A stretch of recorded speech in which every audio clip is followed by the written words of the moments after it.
China represents a vast market that's going to be the largest consumer market in the world. Here we have studied 316 companies. We are very happy because the very large number of our companies, 61%, reinvested in order to expand their existing business and to capture additional market share.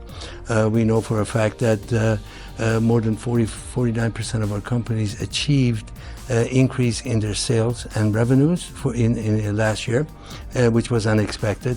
So actually things look quite nice for 2025. I think high-tech manufacturing is an area that we can fully benefit from in China because China is going through the transition of moving up the value chain. We want to introduce new products into this market, and of course to do that we have to do research and development to make sure that we match the Chinese taste and the Chinese demand.